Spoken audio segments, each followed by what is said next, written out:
The Constitution of India. Part 3. Fundamental Rights. Right to freedom of religion.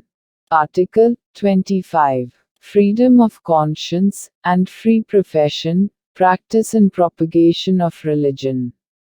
1. Subject to public order, morality and health, and, to the other provisions of this part, all persons are equally entitled to freedom of conscience, and the right, freely to profess, practice, and propagate religion.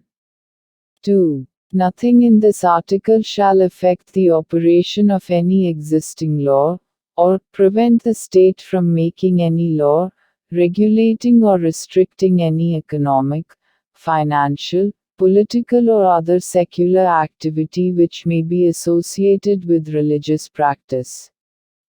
B. Providing for social welfare and reform, or the throwing open, of Hindu religious institutions of a public character, to all classes, and sections, of Hindus.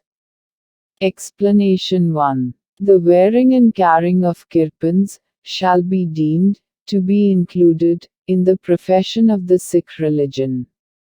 Explanation 2. In subclause B of clause 2, the reference to Hindus, shall be construed, as including a reference to persons professing the Sikh, Jaina, or Buddhist religion, and the reference to Hindu religious institutions, shall be construed accordingly.